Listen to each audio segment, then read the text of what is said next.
Hello, welcome to my channel. My name is Laura and I like to craft stuff. I have to deal with my scraps. I have many bins. I'm sure many of you have also many bins. But these three are stressing me out because they're overflowing. And of course I have more fabric elsewhere, but before I use the rest of my fabric elsewhere, I should probably deal with these.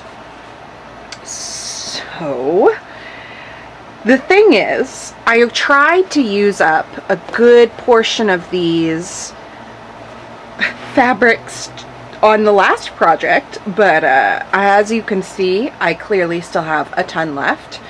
I was trying to locate, I know I had put it in here somewhere, haha. My plan is, I have seen a few different quilt ideas using strips of striped sewn together pieces.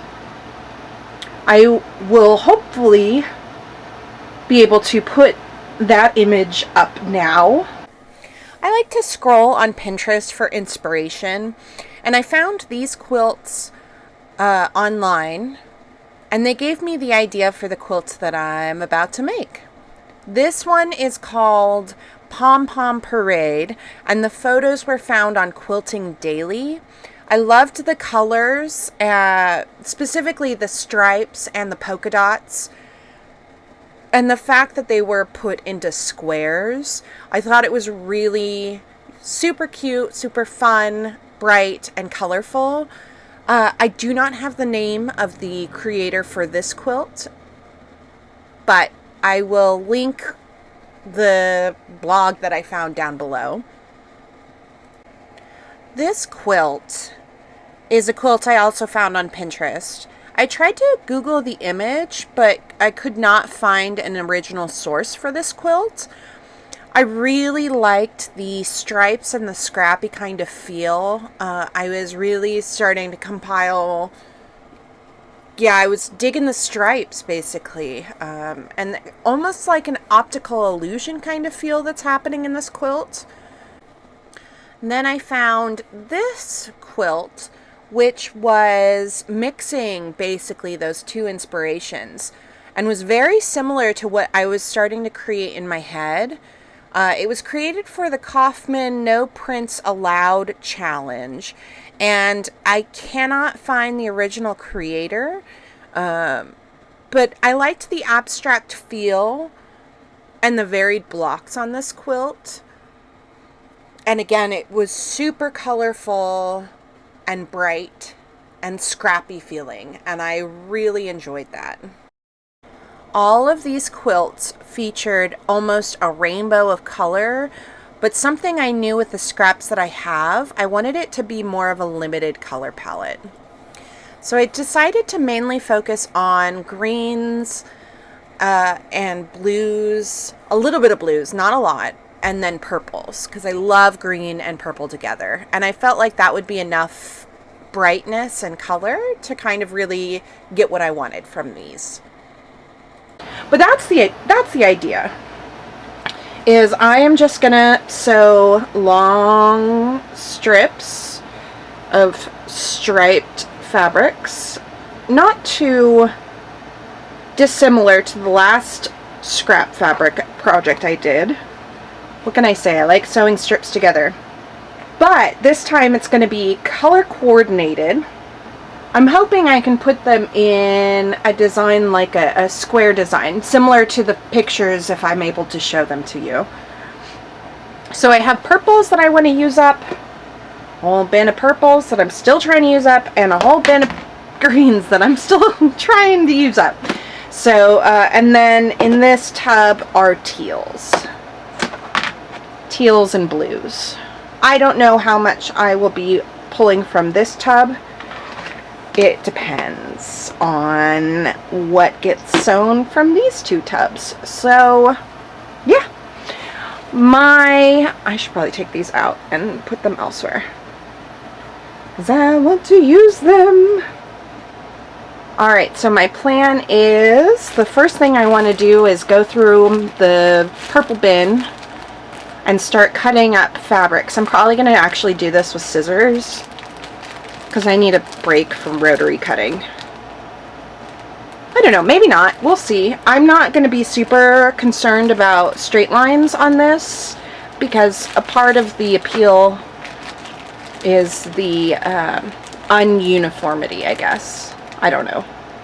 Does that make any sense? I like it looking a little bit off. Anyway, so these ones are smaller pieces, probably under 2 inches in either direction, and then these ones are thin but wider, probably 3 inches across, 3 to 4 inches. So that's how I'm splitting them up. They'll either go into one of these 2 camps. I'm gonna get to work now. If you're new to my channel, I try to post every other Tuesday.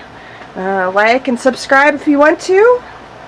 Yeah, let's get going. So I started off with the purples, and I had one fabric that I had a lot more pieces of than the combination of all the other fabrics, and so I did try to stripe with that in mind, and so I went light to dark and kind of chain pieced all of these and then eventually sewed those together to make the long strip, and it worked out pretty well. As I went along, I did try out some different techniques. I had a lot of fun building stripe long pieces together, and so I didn't chain all the time because I wanted to actually design each strip myself, I guess, if that makes any sense. For my green pieces, I actually had longer strips and I did not cut them apart. I decided to sew them, the long strips together, and then I was going to trim them down to the size of strips for the actual block that I was making. And that worked really well as well. And the purples, I really didn't have a lot of long pieces or large pieces left after doing the last quilt because I used up most of those in the bodies of the dinosaurs. So all I had were these strips that were not good for anything. Some of these smaller strips I actually decided not to use in the quilt. Once I finished ironing all of these pieces, I do kind of trim them up and see what sizes they are, and I decided that I wanted to keep them uniform in the strip size. So when I trimmed them down, I trimmed them down to be 3-inch strips, which I am quite happy about that size. And I would recommend it if you decide to do this yourself. 3-inch strips were perfect. I think they gave enough space for seeing the fabrics, but also like being more clearly stripes, I guess. I don't know. But having the green stripes sewn in the larger pieces also helped. Having just a uniform size that I was going to cut those down into helped a lot. So 3 inches is what I did. And of course I ironed all of them before I cut them, and I really like doing strips and then ironing them down because it really just brings it all together. Ugh, so much fun. I managed to clear out one bin in doing this. I mean, I still have purples left, but they're really small pieces. So the purples was what I was really able to clear out. There are a good amount of greens left, and I'm starting to percolate some ideas for what I'm going to do with that. Although I also want to get away from purples and greens because this is now 2 quilts in a row that I've done purples and greens. So I think I need a break, just a little one, and then we'll be back to purples and greens. I know a lot of people have complained about the fact that when I cut the thing I'm cutting on moves a little bit. I have been trying to work on that. I don't have a lot of space. I've been trying to find a small table I can kind of tuck in here in the space that I'm using that is also tall enough so I don't have back issues. Someday I will have a larger space, but today is not that day. I have since put a something stiffer underneath my cutting mat because what I was cutting on, it's the ironing board, honestly. So it was a little soft. I've been using that harder surface underneath my cutting mat for a little bit now, and that's made a significant difference in my cutting. And so I try to be very even in one swipe, and it seems to work out all right. So here I am building the blocks. When I was originally thinking about it, I was thinking I was going to do just like tiny little scrap pieces in the center of these and then doing the H attachment way. However, because my strips were 3 inches, it got a little like too small to have that small of a center. And so I pulled out these leftover squares. I had a whole bunch, a whole stack of them left over from my churn dash quilt. And so I chose to have those in the center. And then I pulled out the teal or light teal strips, and I did 1-inch strips to kind of build that out a little bit larger because the square is, I think, 3 inches. And that just wasn't big enough to have enough space for that first strip. So building that out with a little 1-inch border around it, I think it looks really nice. It's probably one of my favorite things about my quilt. I think it worked out really well. So those are 1-inch stripes around a 3-inch block. So the week that I was building this, we were actually having a heat wave where I was, and so I was able to film some stuff after the fact, but the majority of the blocks that I made, I was not able to film because I was making them at a friend's house because she has better air conditioning than I have. Thank you, Keatyn, by the way. Shout out. She might be watching this, but yeah, this project was probably one of the easiest to bring along and do in another location that I wasn't used to because it's just strips. All I needed really was my sewing machine and then my ironing board. But all of the blocks I put together, I did in basically an H design. So I did 2 strips in one way and then 2 strips the other way on the edge of the square. And I did that for all of the strips, alternating from purple to green. I did struggle at one point of running out of large enough, wide enough strips because, yeah, for the purples at least. And so I did start incorporating some of the blues towards the end in some of my blocks. And I don't think you can really tell that much. Like I said, I still have purples left. They just weren't wide enough. And I really, once I had gotten started, I really didn't want to do a different width. I liked having the width the same of all the blocks. I think I've said that like a bunch of times. So, yeah. It's one of those things that I know is going to happen while I'm going along. But it's also fun to be able to change things on a whim and have it, you know, just kind of create itself almost. It's like a dialogue between me and this quilt. What do you want, quilt? Oh, okay. But that could just be me. So I did 1 round of the purple strips and then 1 round of the green strips per quilt block. I kind of wanted it to be like a few more rows, but I just didn't have enough fabrics to do that. And I guess I could have added I could have done smaller strips as I went out or started with smaller strips. But ultimately, I'm actually quite happy with the way that these blocks wound up looking, especially after they've been ironed. I was obsessed while making these. I really was. I thought that the colors looked cool, the striping looked cool.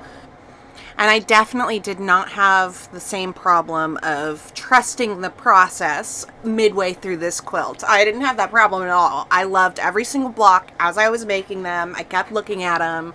I was digging this quilt. And honestly, it kind of gives me Halloween vibes. So once I get better space, I might have it as like a Halloween couch quilt. You never know. I did use just scissors to trim off the pieces that were longer because I felt like it gave me more control over matching, because I didn't want to cut them too short. I do eventually trim all edges of the quilt blocks and then genuinely iron them, not just finger press them. But I'm doing this to kind of give you an idea of what the final blocks looked like. And my process. Like, this is, I would do this and stack them up before I ironed them all.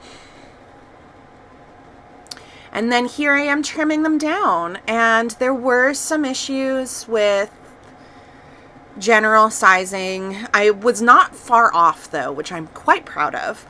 I trimmed them all down, or I tried to trim them all down to be just under 14 inches. I think they were 13 3/4, I think.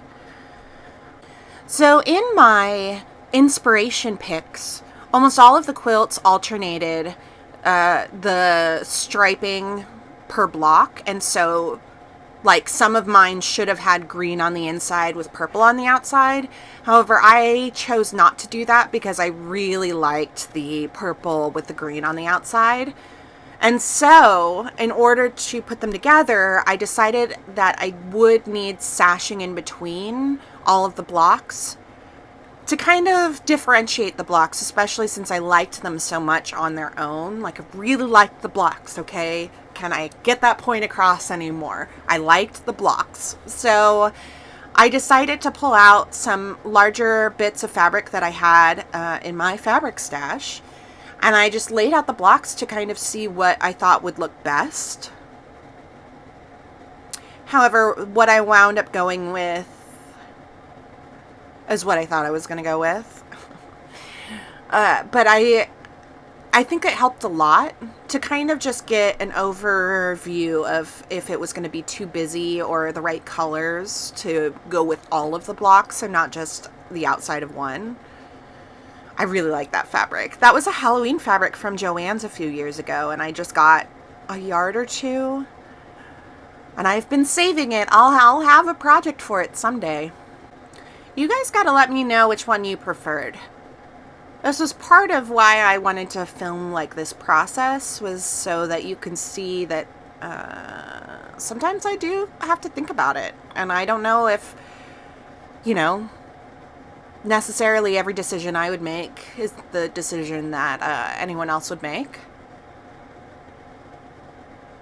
And the different, I'm sure you all know, but the different sashing pieces, the different feel the quilt's going to be.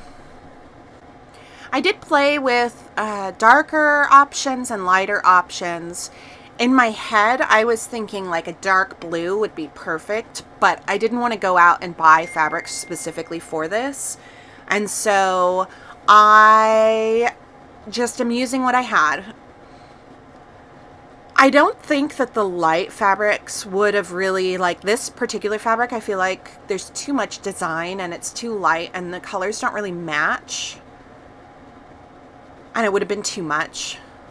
But on the other side, having green as the sashing would have been too matchy-matchy. So yeah, I did play around because I wasn't entirely sure. I think if you are like getting the fabrics to match this yourself, go with a dark blue. I think that would have been really, really good. I decided to go with this fabric. I think it worked really well, and there were, you know, cute little flowers and designs that would pop up in the stripes. The blocks don't necessarily super pop out, but I also don't hate that about it. I was originally going to do 1 inch to match like that center stripe, but I decided to do 1.5 since it's the final sashing and it, is putting together the quilt.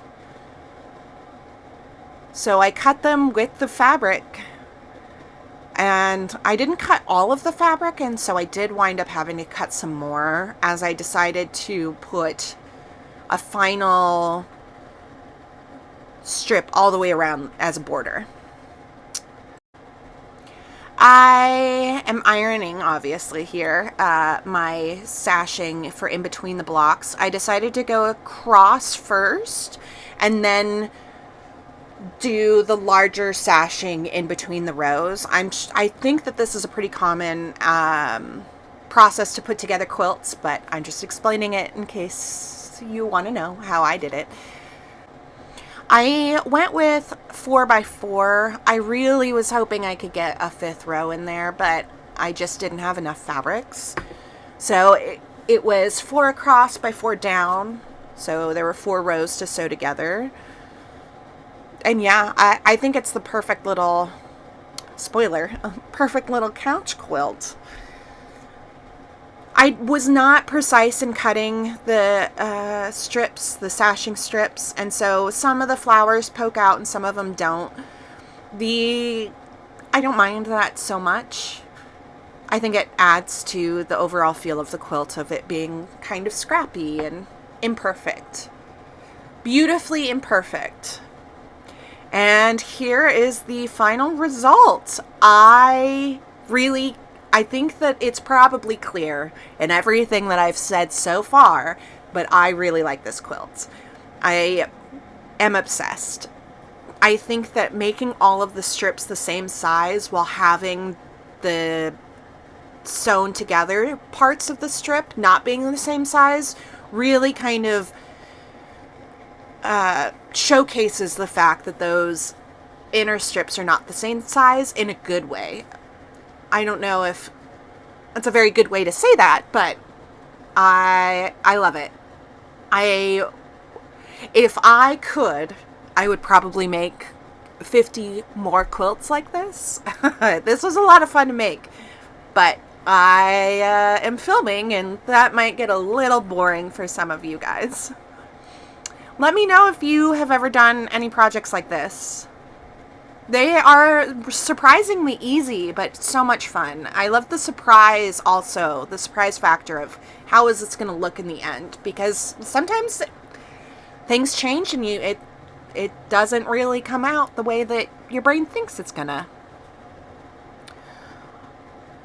All of that being said, thank you so much for joining me in another quilt, and I post every other Tuesday, so if you want to join me in future quilts, you know where to find me.